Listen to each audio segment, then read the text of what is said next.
warahmatullahi wabarakatuh. Alhamdulillahi rabbil alamin, alladzi ahyana ba'dama amatana wa ilaihin nusur. Asyhadu an la ilaha illallah wa asyhadu anna Muhammadar Rasulullah.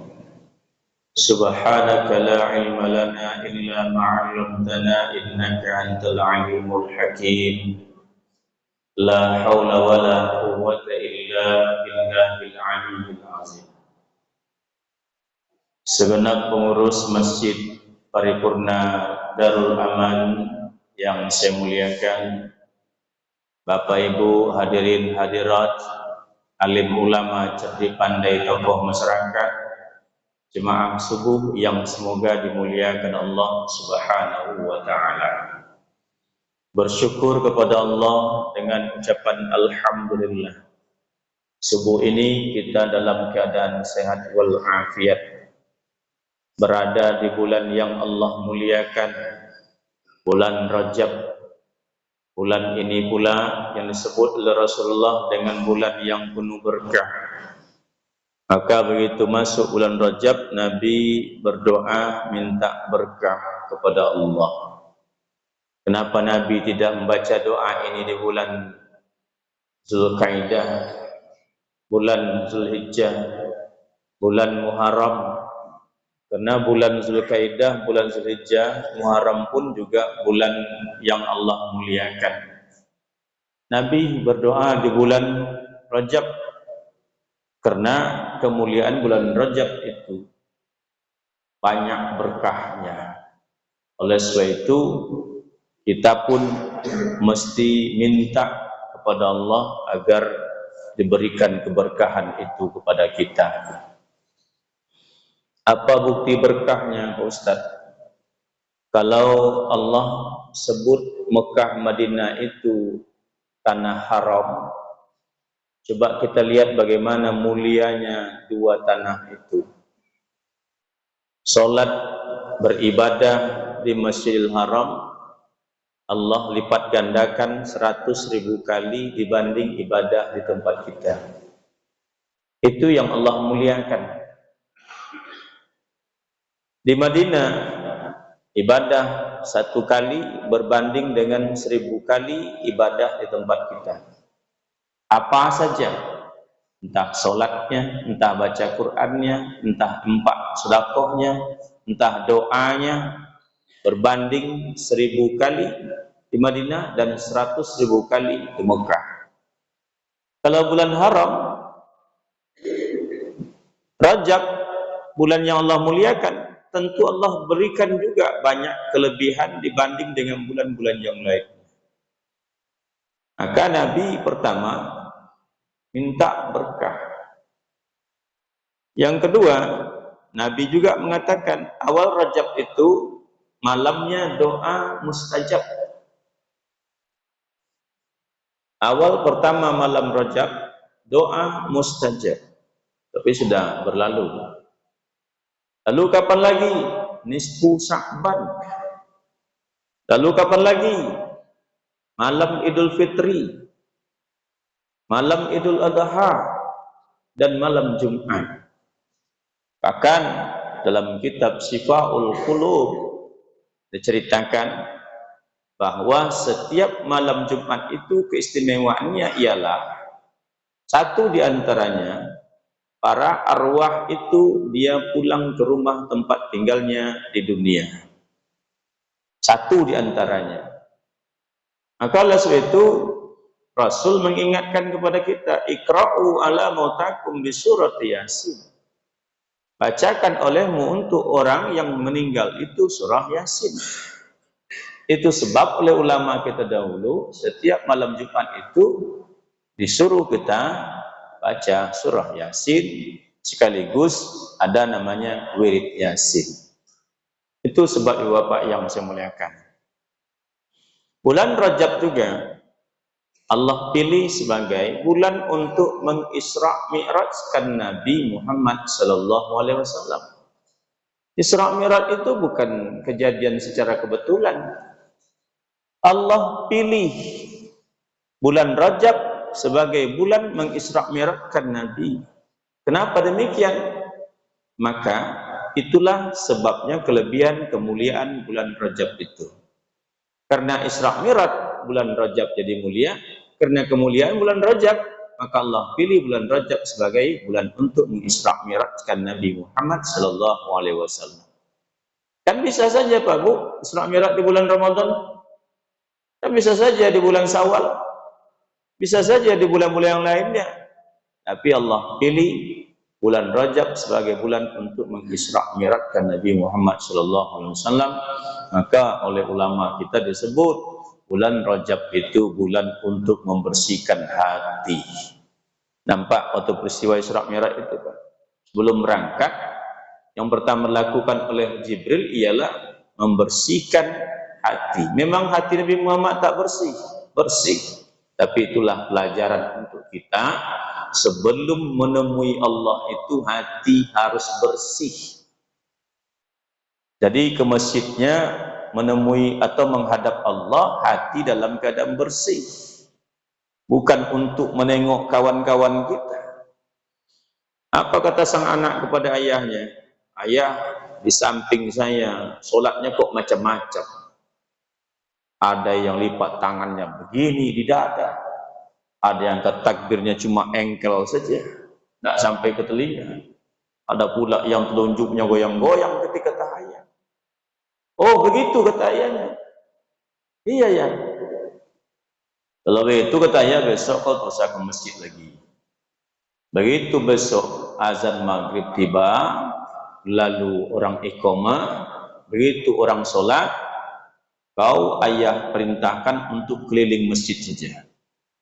Tidak usah ke solat lagi berjemaah. Begitu besok maghrib tiba, ayahnya persiapkan segelas air seperti ini, tapi airnya melimpah. Ini kan kurang melimpah. Melimpah, diletakkan di sebuah tadah tempat, diberikan kepada anaknya. Tuh nak, udah iqamah di masjid. Silakan kau bawa air ini keliling masjid. Untuk apa ya? Pokoknya kau bawa saja keliling masjid. Dengan syarat tak boleh ada yang tumpah setetes pun. Baiklah kalau begitu ya. Begitu orang mulai sholat, dia pun keliling. Bawa air, sangat hati-hati, tak ada yang tak boleh tumpah. Nah, Bapak, begitu selesai sholat, dia pun sampai di rumah. Apa yang ditanya oleh ayahnya? Bukan air tumpah apa tidak ditanya, tapi ada ndak orang yang sholatnya macam-macam tadi? Tidak ada ya, kenapa tidak ada? Tidak sempat saya melihatnya, saya fokus dengan air ini biar tidak tumpah. Nah itulah nak solat itu, bukan ingin melihat bagaimana solat orang lain, tapi kita pergi menyempurnakan solat kita, menemui dan menghadap Allah Subhanahu wa Ta'ala. Bersihkan hati dulu. Berselawat kita kepada Nabi Muhammad sallallahu alaihi wasallam. Allahumma salli ala sayyidina Muhammad wa ala ali sayyidina Muhammad, dan berkirim salam kepadanya. Assalamualaikum ya Rasulullah. Syekh Yusuf Al-Makassari mengajarkan kepada banyak muridnya sebuah metode agar bisa dekat dan sampai kepada Allah Subhanahu wa Ta'ala. Maka dalam ilmu tasawuf, orang bukan hanya lagi bertanya bagaimana solat yang benar, itu iya dalam ilmu fikih. Tapi tasawuf, apa gunanya solat yang kita kerjakan itu? Betapa banyak kata Rasulullah orang yang melaksanakan ibadah solat, tapi dia hanya dapat setengah, dia dapat seperempat, dia dapat hanya 1/10. Maka Bapak yang saya muliakan, 5 yang diajarkan oleh Syekh Yusuf Al-Makassari itu, 1, selalulah bertaubat. Bertaubat itu tidak menunggu waktu atau menunggu saat, selalulah bertaubat. Yang kedua kata beliau, selalulah berwudu kalau ada hadas kecil. Berwudu Amalkan, kata beliau. Setiap batal wuduknya, wuduk lagi. Luar angin, wuduk lagi. Yang ketiga, mandilah ketika junub. Tidak boleh nunggu-nunggu Bapak yang semuanya. Maaf cakap, malam berhubungan suami istri, tidak nunggu pagi. Langsung mandi ketika junub. Ini amalan beliau. Kenapa?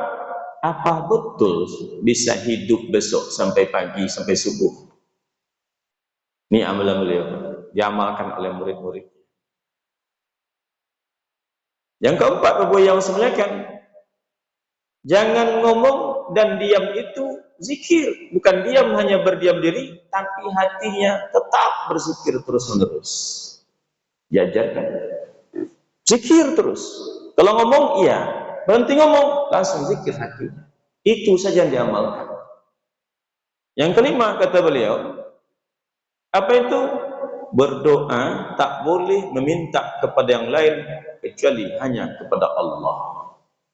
Ini ibu bapak yang saya muliakan, kalau ada orang meminta yang kita lihat itu datang dia ke kuburan, ke pemakaman, lalu berdoa, di situ dia bukan minta kepada orang dalam kubur, tapi dia minta kepada Allah. Maka Imam Syafi'i dalam Qaul Mukhtarnya dia mengatakan, saya senang kalau Al-Quran itu dibacakan di sisiku. Di orang yang ziarah kubur baca Quran, kata Imam Syafi'i, saya senang. Nah, ibu bapak, Siti Aisyah, istri Rasulullah, ketika Rasulullah meninggal dunia, dikuburkan, dimakamkan di dalam kamarnya di Masjid Nabawi. Dan lama diskusinya itu, di mana Rasulullah ini dimakamkan? Siapa-siapa saja yang boleh mandikan? Lama diskusinya. Maka ngomong sahabat, saya pernah dengar Rasulullah bercerita begini-begini. Kalau dia meninggal dunia, dimakamkan di tempat tidurnya. Tadi makamkan di situ. Siti Aisyah hampir setiap sore berziarah ke makam Rasulullah. Meninggal pula Abu Bakar juga seperti itu. Dikuburkan di samping makam Rasulullah. Siti Aisyah hampir setiap sore ziarah ke situ. Meninggal pula Umar bin Khattab. Kan ditinggalkan satu tuh Pak. Antaranya itu Abu Bakar, Rasulullah, tengahnya kosong. Rencananya untuk Siti Aisyah. Tapi begitu Umar bin Khattab meninggal dunia, diletakkan dia di tengah-tengah. Sejak Umar bin Khattab meninggal dunia, Siti Aisyah jarang ziarah ke kuburan suami dan ayahnya itu. Kalaupun ada dia ziarah sesekali, tak sekali sebulan, tak sekali 2 minggu, tapi jarang. Dia berpakaian sangat ketat, jaga auratnya. Dalamnya pakai celana panjang, pakai kaos kaki, pakai kaos tangan, tutup semua. Sehingga ada yang bertanya kepada Siti Aisyah, wahai ummul mukminin, dulu ketika baru 2 makam di sini, engkau rajin ziarah kubur. Tapi sejak ada Umar bin Khattab dimakamkan di sini, engkau jarang sekali ziarah kubur. Dijawab oleh Siti Aisyah, dulu ketika ada suami dan ayahku di sini, aku bisa kapan saja ziarah kubur. Kenapa? Dia adalah muhrimku. Aku tak perlu terlalu ketat menjaga aurat. Tapi ketika ada Umar bin Khattab di sini, dia adalah orang lain, bukan muhrimku. Aku harus menjaga auratku dengan baik baru bisa ke sini. Kenapa rupanya? Ibu apa yang saya muliakan? Wala takunu liman yuqtalu fi sabilillahi amwat. Jangan dikira kata Allah orang yang sudah mati itu betul-betul mati. Maka Siti Aisyah khawatir auratnya dilihat oleh Umar bin Khattab dari bawah. Khawatir dia nampak auratnya. Nah, oleh sebab itu Bapak yang semuanya, kembali kepada orang tadi yang ziarah kubur, baca Quran di situ, berdoa dia bahwa orang dalam kubur itu pun tahu siapa yang datang. Innal mayyita ya'rifu may yuqsiluhu wa may yahmilu wa may yudillu fihi qabrihi. Dia tahu siapa yang datang. Oh, Ustaz Samsul Rijal datang nih. Oh, Ustaz Samsul Rijal minta doa ini. Biarlah saya aminkan. Ya Allah, berilah saya keselamatan ya Allah. Selamatkanlah keluarga saya ya Allah dari segala musibah dan bencana ya Allah. Oh, saya aminkanlah. Amin. Kenapa Pak Bu yang sebenarnya? Dia tahu. Bahkan jejak bunyi sandal yang datang pun dia tahu. Itu yang diajarkan oleh Rasulullah kepada kita. Oleh sebab itu orang datang itu minta, bukan minta kepada orang kubur, tapi minta kepada Allah. Dan orang kubur itu tahu apa yang kita bacakan ketika itu. Nah, Ibu Bapak yang saya muliakan, tapi oleh sebagian orang langsung divonis. Seperti yang disampaikan oleh Syekh Yusuf Al-Makassari tadi. Satu, bertobat kata dia, istighfar sebanyak-banyak. Yang kedua, berwudu. Yang ketiga, mandi kalau junub. Yang ketiga, yang keempat, maka berzikir terus-menerus. Yang kelima, berdoa itu hanya kepada Allah. Salat kenapa tidak disebut? Maka sampai ke bawah, orang yang menerimanya mulai cuma ini saja. Salat kan tidak perlu lagi. Bukan dari awalnya Pak Bu, tapi di bawahnya yang menerima. Yang diajarkan cuma 5 ini. Salat tidak perlu lagi, ya cukup zikir-zikir saja.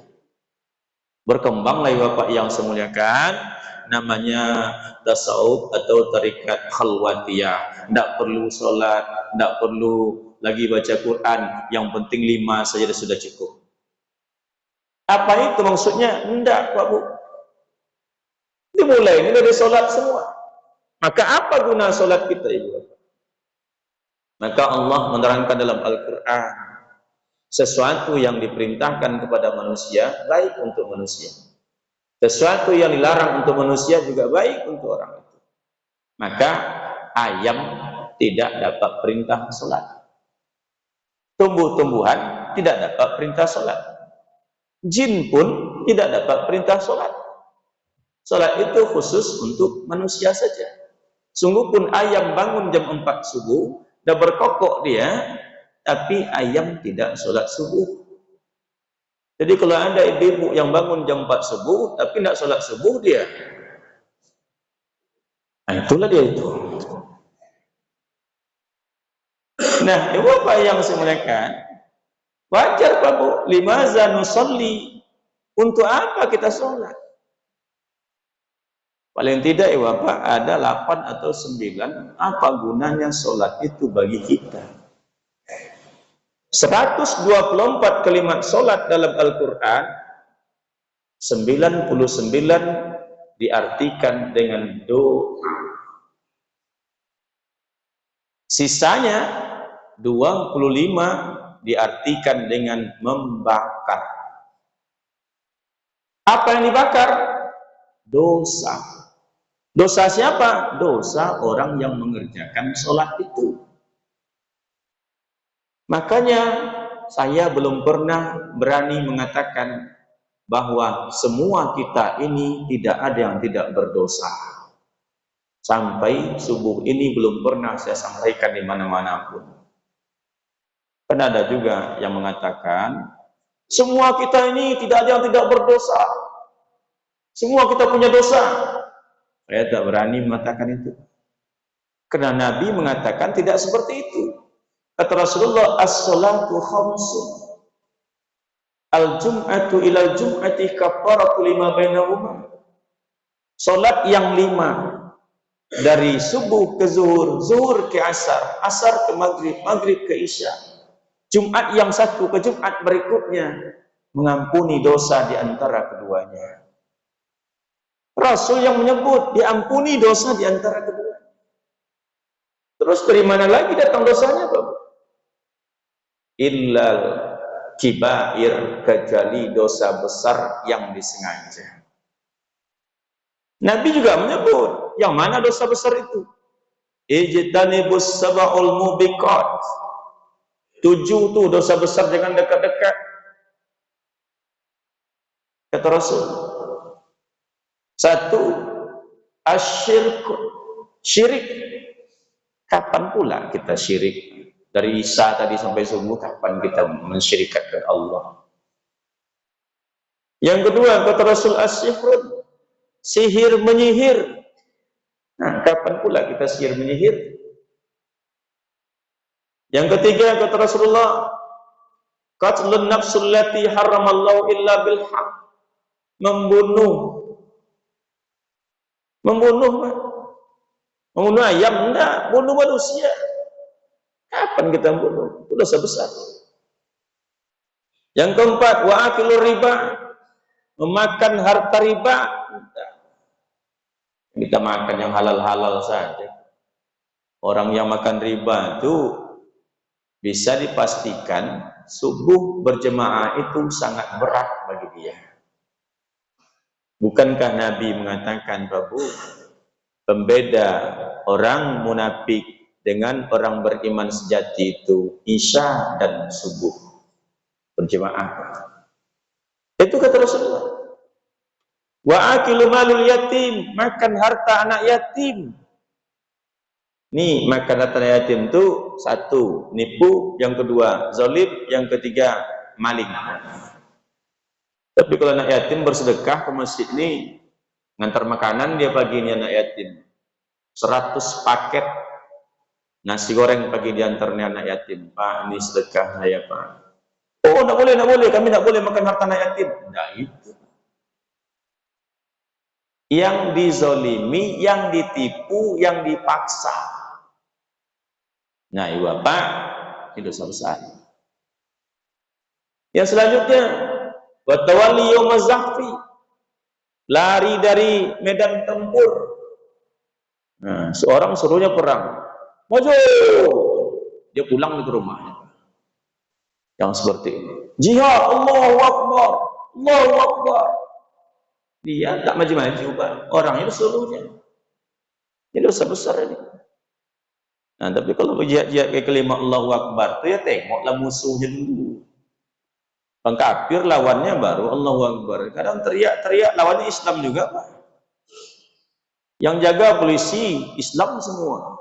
Yang demo Islam juga. Robohkan gerbang DPR. Allahu Akbar. Allahu Akbar. Polisi jaga Islam juga. Kata polisi, Sami Allahu liman hamidah. Tengok-tengok lawannya, Pak. Nah, Bapak, dan ini terjadi zaman Rasulullah yang lari dari medan perang itu. Yang ketujuh, wal muhsanatil mu'minatil ghafilat. Kata Rasulullah, menuduh perempuan yang baik-baik melakukan yang tidak baik. Fitnah. Janda muda rajin ke masjid, dia terpukul betul sejak ditinggalkan oleh suaminya. Anak masih kecil-kecil, dia hanya seorang ibu rumah tangga yang baik.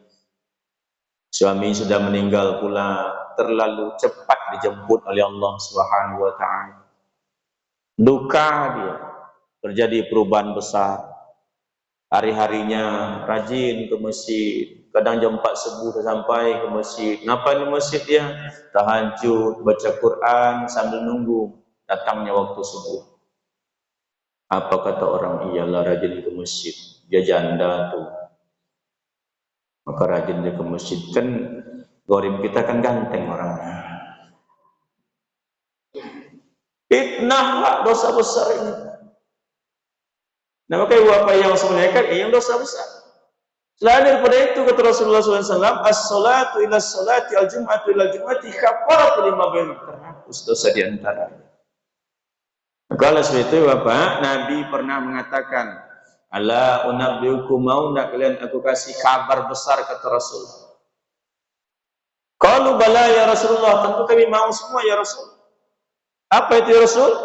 Kata Rasul, kalau ada sungai di depan pintumu, depan rumahmu, lalu engkau mandi 5 kali sehari semalam di sungai itu, apakah masih ada daki di badanmu?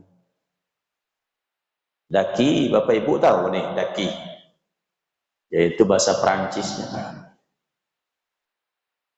Jawab sahabat, tentu tidak ada lagi ya Rasulullah. Begitulah kalau kalian mengerjakan sholat 5 waktu, kata Rasulullah, maka tak ada lagi dosa di badan kalian. Itu kata Nabi. Maka orang yang mengerjakan sholat 5 waktu, maka dia terhapus dosa-dosanya. Yang kedua, Bapak yang semuliakan, apa guna sholat yang kita kerjakan? Wasta'inu bis sabri was sholat, innaha lakabiratun illa 'alal khashiyin.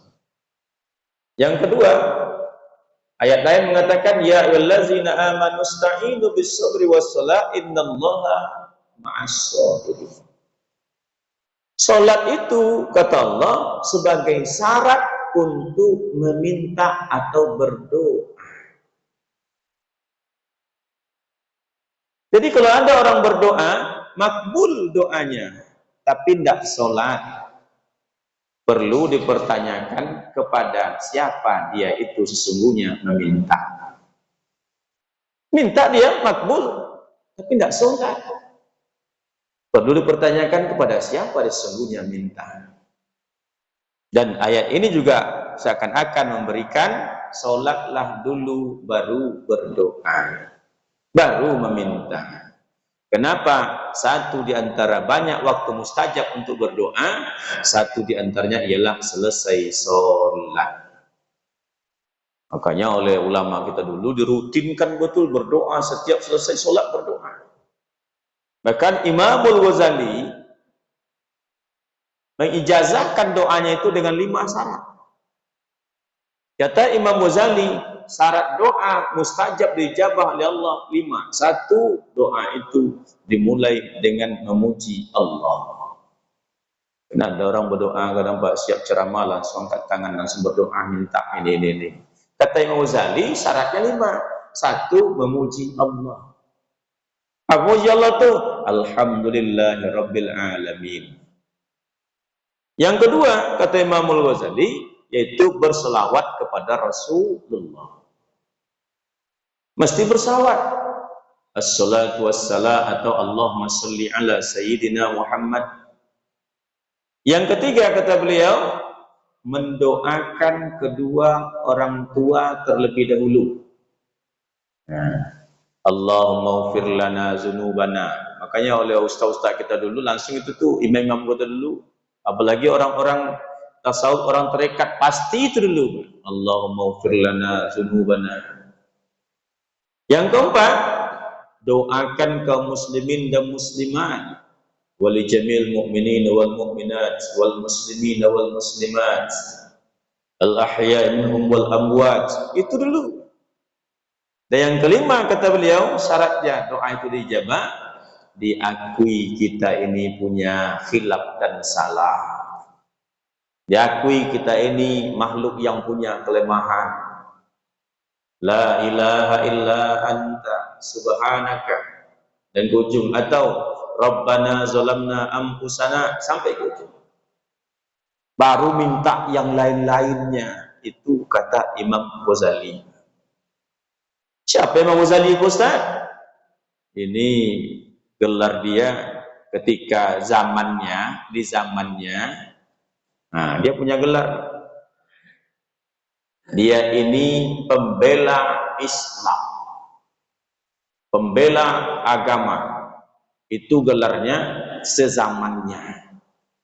Di Indonesia dulu ada namanya Syekh An-Nawawi Al-Bantani. Gelarnya siapa? Syekhul Hijaz. Dia sekolah di Indonesia, tak pernah keluar negeri sekolahnya. tapi dia menulis banyak sekali kitab, 115 judul kitab yang dia tulis. Manuskrip itu dikirim ke Timur Tengah, dicetak di Timur Tengah dalam bahasa Arab. Dia dapat gelar guru besar Timur Tengah. Diminta dia ngajar di Timur Tengah. Orang Banten asli. Maka Imam Ghazali pun dapat gelar pembela agama di zamannya. Nah, Bapak yang saya muliakan, itulah jasa doa. Yang ketiga, apa guna salat yang kita kerjakan? Allah juga memberikan gambaran kepada kita untuk orang-orang yang salat itu sebagai tanda pengenal. Jadi kalau di akhirat besok tidak perlu lagi dipanggil satu persatu. Samsurijal, hadir ya Allah. Lalu, hadir ya Allah. Sudah nampak pengenalannya. Simahum fi wujuhihim min asris sujud. Di wajah mereka ada tanda bekas sujud. Ini oleh kawan-kawan kita dimaknai berbeda. Ada yang mengatakan bekas sujud itu nampak. Ada tanda di kening. Nampak lebam di sini. Itu tanda sujud. Iya, untuk Ustaz bisa jadi, Pak. Karena ada orang untuk punya darah berbeda. Sekali ditekan saja lebam langsung, Pak. Apalagi sering sujud, itu ada bekasnya. Dan bukan dibuang-buang. Memang lebam dia karena faktor unsur darahnya seperti itu. Dia bekas sujud juga. Tapi Nabi Muhammad kita baca di Sama'il Muhammadiyah itu mengenali lebih dekat Rasulullah SAW, tidak ada bekas yang seperti itu di Nabi Muhammad. Nah, tapi kalau ada, iya juga Pak. Karena faktor unsur darah itu, saya tanya itu orang kesehatan itu bisa jadi Ustaz lebam dia karena banyak sujud. Nah, tapi di Hijri Ismail di Mekah depan Ka'bah itu Hijri Ismail ada yang sholat di lantai keramik itu Pak. Gesek-geseknya waktu sujud kepala itu. Seperti itu enggak pula dia muncul sendiri. Tapi Nabi Muhammad SAW mengatakan, apa kata Rasulullah? Man hafaza 'alaiha. Siapa yang menjaga sholat 5 waktunya, kana lahu nura, maka wajahnya akan bercahaya. Wa furqana, sebagai pembeda antara yang putih bercahaya dengan yang gelap tidak bercahaya. Wa najaha, sebagai penolongnya besok. Kapan? Yaumal qiyamah. Rupanya bercahaya wajah di hari kiamat.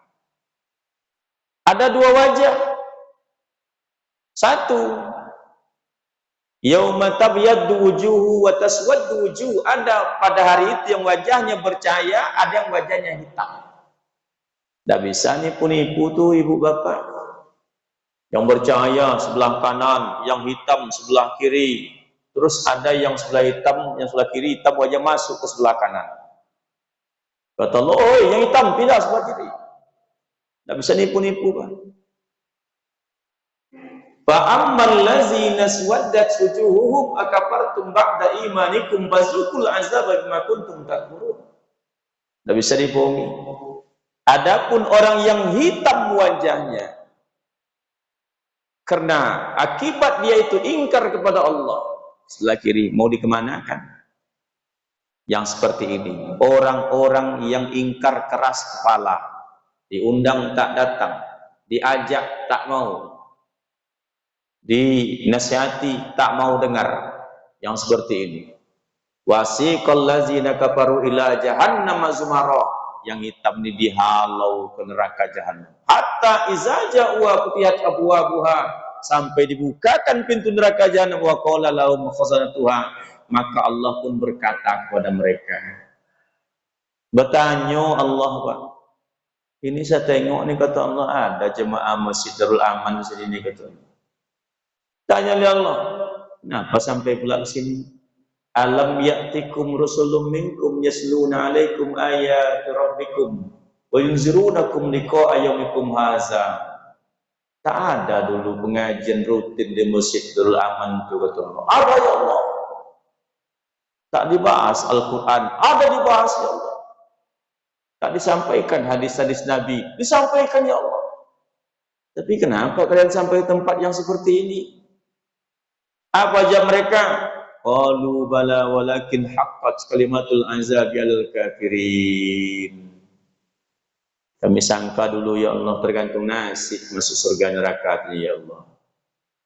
Kalau nasib baik masuklah surga, nasib buruk masuklah neraka. Kami sangka gitu ya Allah. Kan banyak gitu tuh Pak. Diajak tak mau diundang, tak datang. Dinasihati tak mau dengar. Nanti kalau dikatakan padanya, kapan lagi mau tobat, umur dah tua, tutuplah aurat tu, ke masjid lagi. Satu saat besok kita akan meninggal dunia, siap-siapkan amal, kita ke surga, itu neraka. Tak solat kita gimana? Pula masuk surga, kata kita. Apa dia jawab? Mana tiba besok. Yang ini Pak Bu yang simulakan. Apa kata Allah? Qila dakhulu abwaab jahannam khalidina fiha fa bi'sa maswal mutakabbirin. Kalau begitu kata Allah, masuk neraka kalian karena kalian keras kepala. Korek kepala Pak.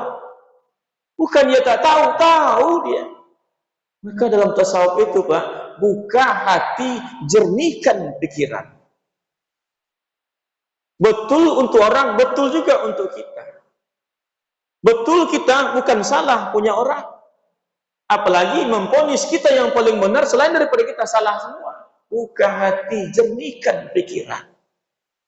Kalaupun kita yang paling betul, jangan pernah mengatakan kita sendiri yang betul, selain kita adalah salah semua. Apalagi sampai mengkafirkan orang Islam. Dulu Wali Songo mengislamkan orang kafir. Datang pula sekarang mengkafirkan orang Islam. Apa salahnya? Beda pemahaman saja.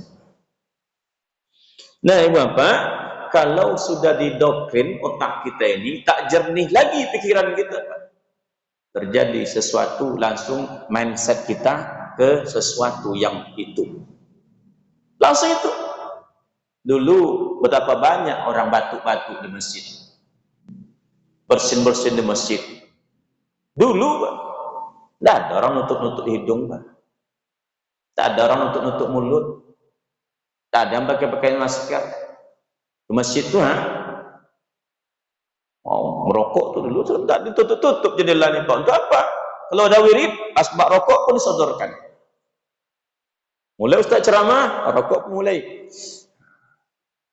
Bertingkah-tingkah batuk orang waktu solat tu. Tak berhenti. Ada yang tutup hidung? Tidak. Tapi sejak datangnya Corona kemarin Pak Bu yang simulakan, kalau ada yang batuk dalam masjid itu, mulai kawan gelisah samping itu. Hacim, kata dia, mulai itu gelisah samping itu. Gelisah dia. Mindsetnya sudah terbangun seperti itu. Jadi kalau ada badan sakit-sakit berkeringat, tak menentu aja ya, langsung bayangannya ini virus dari Cina. Umur 61 tahun, baru saja pensiun, pergi naik mobil. Di rumah sehat walafiat, begitu dalam mobil terasa, kok panas-panas badan saya. Kaki kok pegal-pegal, kepala AC menyala. Langsung bayangan, jangan-jangan saya terkena virus dari Cina. Tak jadi pergi ke tujuan, kemana dia? Belok ke rumah sakit umum. Lapor ke dokter. Pak, badan saya berkeringat, kaki pegal-pegal. Ada apa yang dari virus apa ini? Dicek oleh dokter. Dokter pun bingung. Semuanya normal, Pak. Jantung normal. Tensi normal. Sakit apa ya? Akhirnya dokter bisik-bisik bersama dokter yang lain. Penasaran Bapak tadi. Udah ketemu penyakit saya, Pak? Sudah Pak, kata dokter, penyakit Bapak, penyakit dari Cina, namanya lansia linglung. Kok itu Pak? Coba tengok sepatu bapak terbalik pasangnya. Maka pegal-pegal kaki bapak. Nah, bapak yang semuanya, oleh sebab itu ada ungkapan, engkau ikut Syafi'i atau ikut Nabi. Begitu ekstrimnya Pak. Kenapa? Kita tak paham tentang Al-Quran ini secara utuh, hadis secara utuh. Mana ayat-ayat tentang sholat, kita tidak tahu. Surat-surat apa saja perintah tentang zakat, kita tidak tahu. Maka oleh ulama kita diperteranglah, disarahlah. Imam Syafi'i, Imam Hanafi, Maliki, Hambali disarah. Supaya apa? Biar kita mudah berislam. Langsung dituding, engkau ikut Syafi'i atau ikut Nabi? Seakan-akan dia hidup di zaman Nabi. Tapi sebenarnya kalau kita balik pertanyaan, engkau ikut organisasi atau ikut Nabi? Kalau kita mau balik. Tapi kan tidak, Bapak yang Muslim. Buka hati, jernihkan pikiran. Supaya apa? Salat yang kita gunakan berguna untuk kita. Nah, Bapak, apalagi guna solat yang kita kerjakan. Allah menyebut dalam Al-Quran, innal insana khuliqa halu'a. Manusia itu kami ciptakan dalam keadaan berkeluh kesah, galau. Galau itu Pak bukan karena masalah, justru karena tak ada masalah. Kalau kita tanya sekarang kita yang hadir semua ini, semua kita tak ada masalah sekarang. Tapi kita sudah dipukul oleh sesuatu yang belum pasti terjadi. Apa masalah ibu sekarang, Bu? Masalah saya itu bulan depan mau bayar kontrak rumah. Sekaligus mau bayarkan pajak kendaraan. Sekaligus nanti UKT anak mau dibayar juga. Tapi duit belum ada sekarang. Masalah ibu sekarang apa? Masalah saya itu bulan depan mau bayar ini. Bulan depan, Pak. Sekarang belum ada masalahnya, tapi bulan depan sesuatu yang belum pasti terjadi sudah membuat beban pikiran pada dia pada saat ini. Nah, maka kata Allah, manusia itu kami ciptakan dalam keadaan halu'a, berkeluh kesah. Iza massahu sarru, kalau dia diberi yang tak baik, maka dia jazu'a, berkeluh kesah, ngeluh, ngomel. Wa iza masal khairu manu'a. Kalau diberi yang enak-enak, yang baik-baik, pelitnya bukan main, bakhil, kikir, bin kedekut alias SPJ. Sempili jagung. Illal musallin, kecuali orang-orang yang sholat.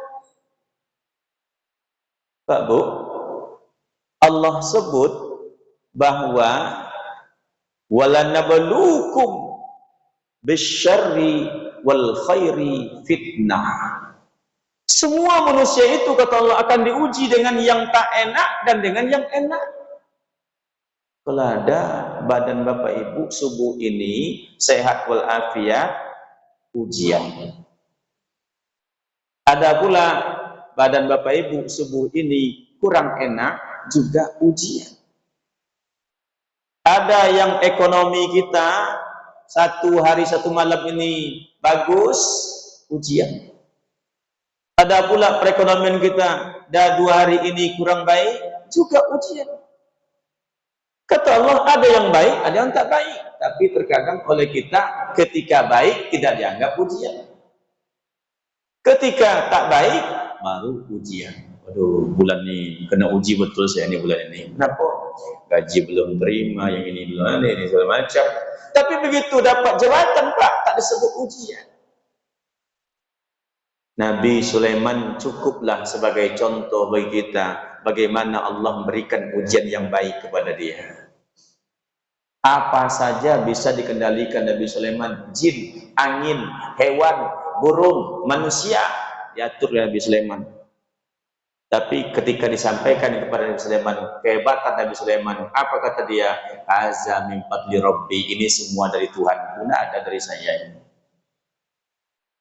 Liyabluwani, dia mengujiku, asykuru am akfuru, apakah aku bersyukur atau malah aku kufur. Ali mengatakan, maksud saya Ali bin Abi Thalib, bukan Ali yang jual buah situ, tidak. Apa kata Ali? Ketika doaku dikabulkan, aku bersyukur. Dan ketika doaku tidak dikabulkan, aku semakin bersyukur. Ini Ali kan disebut nih gerbangnya ilmu. Apa maksudnya? Bertanya sahabat, apa maksudnya ya Ali? Ketika doaku dikabulkan, maka aku bersyukur karena keinginanku yang berlaku. Ketika doaku tidak dikabulkan, semakin bersyukur karena keinginan Allah yang berlaku. Ada yang enak, ada yang enak. Cukuplah Nabi Ayyub alaihissalam sebagai contoh bagi kita ujian yang tidak enak itu. 18 tahun sakit, diasingkan dari kampung, anak-anak sudah tak suka lagi sama dia. Yang suka dengan dia cuma satu, istrinya saja. Badan berpudis, kepala berpudis, rambut sudah rontok, tak ada lagi rambutnya. Tapi Nabi Ayyub alaihissalam berdoa minta sembuh pun tak mau kepada Allah karena malu dia, sebab sudah 60 tahun Allah berikan dia sehat, cuma 18 tahun Allah berikan dia penyakit. Tapi ini untuk Nabi Ayyub. Kalau untuk kita jangan dipakai pula itu. Nanti suami ibu sakit dah seminggu, ngeluh sama ibu, aduh kemana lagi kita berobat nih, kok tak sembuh-sembuh penyakitnya. Ngomong ibu, alah bang, Nabi Ayyub 18 tahun sakit tak pernah mengeluh, abang baru seminggu kalau ngeluh terus. Cukuplah ibu bapak belajar untuk kita, ada yang enak, ada yang tak enak. Maka kata Allah, illal musalli, kecuali orang-orang yang mengerjakan salat. Allazina hum ala salatihim daimun, yang menjaga salat lima waktunya. Selanjutnya ya Bapak yang saya muliakan, apa guna salat yang kita kerjakan? Salat itu ialah berkomunikasi dengan Allah. Orang yang berkomunikasi dengan ahli, tenang hatinya. Pak dokter, ya penyakit saya ini apa namanya Pak dokter? Diperiksa oleh dokter, Pak, penyakit Bapak ini cuma satu saja Pak, diabetes. Jantung gimana Pak dokter? Jantung Bapak sehat. Ginjal sehat. Mata bagus. Kata orang Pak dokter, penyakit gula ini bisa menjalar kemana-mana. Oh, nah, kata Pak dokter, selama Bapak bisa menjaga pola makan Bapak, bisa konsumsi obat dengan teratur, maka diabetes ini bisa sembuh Bapak. Tidak usah khawatir. Setelah ngomong dengan dokter tadi, tenang otak, tenang hatinya, tenang pikirannya. Kenapa? Dia dapat kabar dari yang ahlinya. Innani anallah, la ilaha illa ana fa'budni. Sesungguhnya aku ini Allah, kata Allah. La ilaha illa ana, tak ada yang lain, yang ada cuma saya saja. Fa'budni, sembah saya. Caranya waqimis shalah, kerjakan salat. Untuk apa? Lizikri, biar kita bisa berkomunikasi, ingat terus. Salat kita Pak, Allahu Akbar, alhamdulillah rabbil alamin. Kata Allah, hamidani abdi, ar-rahmanir rahim, asna alayya abdi, maliki yaumiddin. Kata kita, kata Allah, majidani abdi, engkau menyanjungku ya. Iyyaka na'budu wa iyyaka nasta'in. Kata kita, kata Allah, baini wa baina abdi, antaraku dan antara kita berdua saja. Ihdinas siratal mustaqim, tunjukilah kami jalan yang lurus. Kata Allah, haza li abadi ma sa'ala. Ini untukmu, mintalah apa saja yang kamu mau. Siratal ladzina an'amta sampai selesai, Pak. Assalamualaikum warahmatullahi. Assalamualaikum warahmatullahi. Alhamdulillah, tenang hati rasanya saya sholat nih. Tenang pikiran. Kenapa, Pak? Baru saja kita komunikasi dengan Yang Maha segala-galanya. Tapi ada orang tak tenang, Pak Ustaz. Gelisah, jadi saya sholat semakin gelisah ya. Baru salam kiri, Pak, salam kanan. Assalamualaikum warahmatullahi wabarakatuh. Woi, siapa ribut-ribut belakang tadi? Katanya, siapa ribut?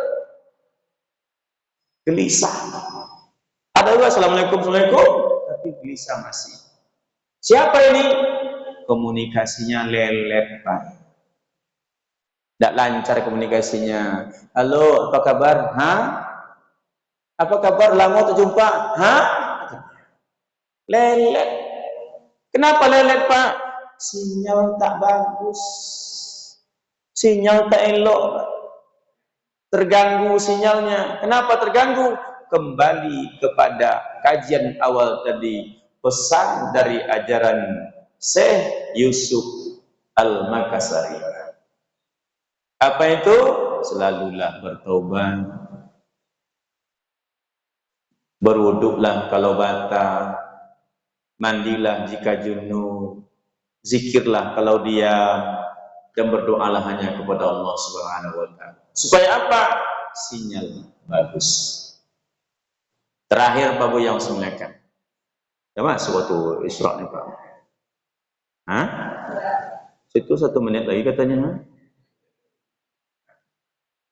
Terakhir Pak Bu yang semuliakan. Diangkat 12 nikmat bagi orang yang meninggalkan sholat 5 waktu. 3 waktu hidup, 3 ketika sakaratul maut, 3 di alam barzah, 3 besok di yaumil akhir. Orang dapat, awak tak dapat. Sedih. Terdaftar nama kita di BLT, Bapak yang semuliakan, atau penerima beras dari kantor lurah. Kita bawa kupon sana. Sampai di sana, Pak, rupanya tak ada untuk kita. Sedih. Kawan-kawan kok dapat? 12 nikmat dicabut bagi orang yang meninggalkan sholat dengan sengaja. 1 nikmat itu di alam barzah, yaitu tak ada penampung, tak ada wadah untuk menerima kiriman-kiriman keluarga, sanak famili, saudara kita sesama muslim ketika dia berdoa, membacakan Al-Fatihah, baca surah ini surah itu untuk kita sampai semuanya, tapi kita tak punya tempat untuk menampungnya. Bukan tak sampai, Bapak, sampai. Tapi tak punya tempat untuk mempergunakannya. Maka sia-sialah semua apa yang dikirim oleh orang yang masih hidup untuk kita semua. Karena kita meninggalkan sholat 5 waktu. Cukup sampai di sini dulu Bapak Ibu yang saya muliakan. Karena waktu kita memang sudah habis. Kita tutup dengan kafarul majlis. Subhanakallahumma wa bihamdika asyhadu an la ilaha illa anta astaghfiruka wa atubu ilaik. Walhamdulillahirabbil alamin. Wassalamu alaikum warahmatullahi wabarakatuh.